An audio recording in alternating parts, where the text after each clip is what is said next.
Monsieur le Président, Mesdames, Messieurs les jurés, permettez-moi à l'entame de mon propos de vous faire le récit d'une histoire, celle de la toute première reine de ce monde. Une reine d'une beauté légendaire, au cœur pur et généreux, à qui la nature avait fait don des richesses inestimables.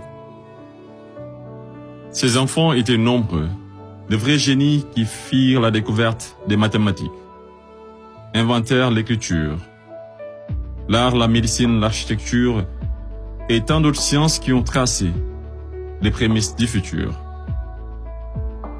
Ils vivaient tous libres et épanouis, jusqu'au jour où la malédiction frappa la reine de plein fouet. L'ange de la mort venait de guider une vieille dame venue des contrées lointaines, dévastée par la sécheresse, qui fut pendant très longtemps à la recherche d'une île autrefois appelée Eldorado. Elle parvint enfin à déposer ses valises aux portes de cette île aux multiples trésors cachés, accompagnée de ses enfants les plus assoiffés, puis songea à construire un cheval de Troie qui sera offert en signe d'amitié, et lui fit don également de nombreux présents, parmi lesquels une boîte de Pandore. Le malheur s'empara alors de ce gigantesque royaume, entraînant la chute de sa reine, la mort de certains, et l'exil d'autres des plus valeureux.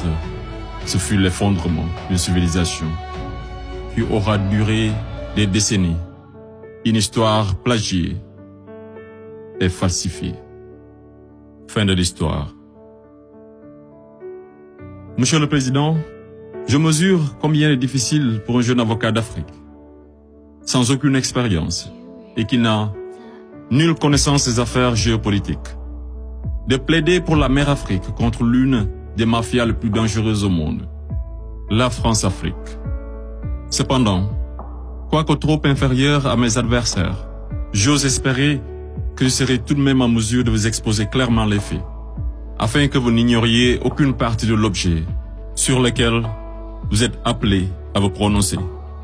Je vous prie alors de m'écouter avec bienveillance. Mesdames, Messieurs les jurés, vous n'êtes pas sans savoir que l'Afrique a été réduite à 400 ans d'esclavage, à 250 ans de colonisation. Et aujourd'hui encore, l'Afrique est sous la domination de ces délinquants, ces va-t-en-guerre, criminels en col blanc, ces salauds et mafieux de la pire espèce. Objection! Objection rejetée. Modérez votre langage. Désolé, Monsieur le Président. Le plus grand mal de l'Afrique, je n'ai pas peur de le dire, c'est les multinationales françaises, telles qu'Areva, Bouygues, Bolloré, Total et consorts, qui se cachent souvent derrière les dirigeants français, dont elles financent les campagnes.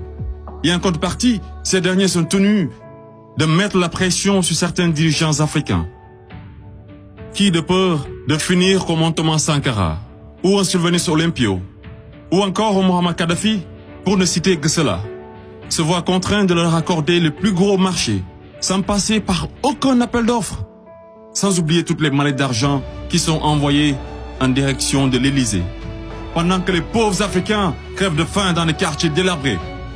Et on s'étonne de voir de jeunes Africains désespérés s'embarquer sur un navire de fortune à la quête d'une vie meilleure. Et je vous assure qu'ils sont nombreux parmi ces jeunes à avoir tenté toutes les voies et moyens légaux, mais en vain. Pendant ce temps, la France et l'Union européenne se font des fortunes derrière leur business le plus lucratif, les demandes de visa Schengen, qui sont pour la plupart rejetées sans aucun motif valable. Monsieur le Président, avant que je n'oublie, permettez-moi de poser une question à la France-Afrique. Parmi tous les leaders africains morts assassinés, pouvez-vous nous citer ne serait-ce qu'un qui fut réputé un grand ami de la France? J'imagine qu'il n'y en a pas eu. Mesdames, Messieurs les jurés, je vous laisse juger. Monsieur le Président, j'accuse la France-Afrique, de crimes contre l'humanité, de crimes d'agression, de crimes économiques et d'avoir été derrière des crimes de génocide. La plupart des dirigeants français sous la Ve République me rappellent des propos d'un homme sage qui disait, je cite, « Les postes éminents rendent les grands hommes encore plus grands et les petits hommes encore plus petits. » Fin de citation. Et le pire d'entre eux, c'est ce nain assassin de Sarko. Ce trafiquant d'influence, connu pour sa mégalomanie, l'homme au scandale multiple, Bettencourt, Tapi, Kadhafi et j'en passe. Ce criminel contre l'humanité, toujours en liberté, qui se la coule douce derrière les mélodies de la brune, alors que sa place se trouve à la haie.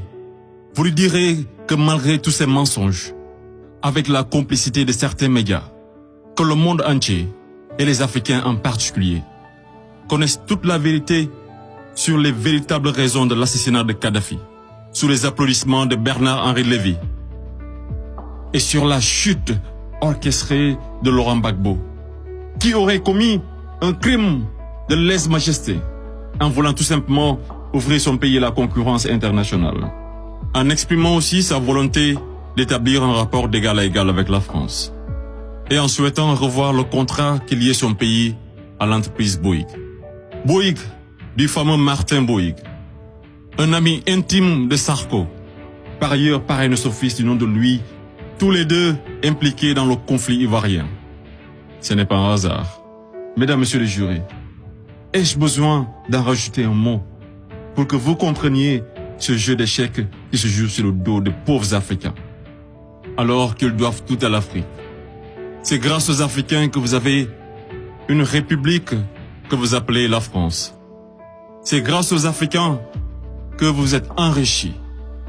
C'est grâce aux Africains que vous avez aujourd'hui votre statut de 5e puissance mondiale avec un droit de veto au sein de l'ONU. Et c'est encore grâce aux Africains que vous avez 2 Coupes du Monde à votre compteur.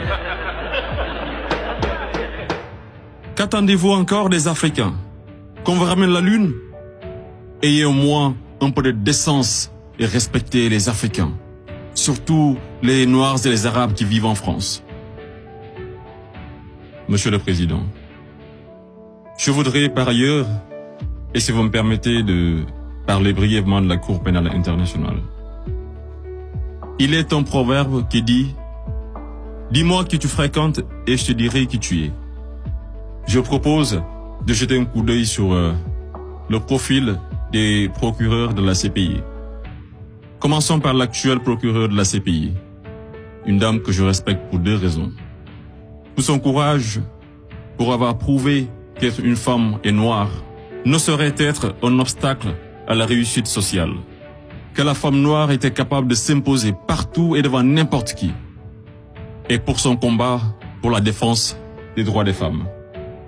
Mais devrions-nous faire semblant d'oublier qu'elle fut procureure générale, proche collaboratrice et conseillère juridique du président, et ministre sous l'une des pires dictatures de l'histoire de l'Afrique, sans jamais démissionner? N'est-elle pas comptable de ce régime?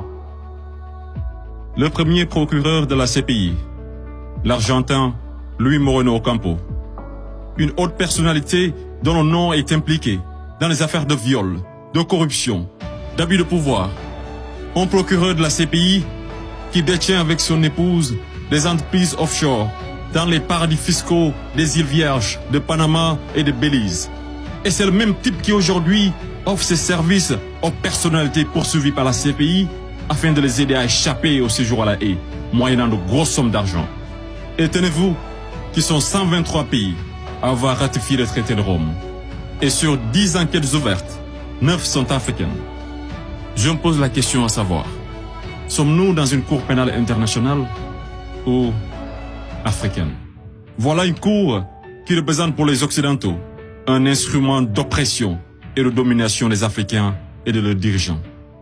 C'est pourquoi l'Afrique a besoin d'une cour pénale africaine, par les Africains, rien que pour les Africains et financée par les Africains.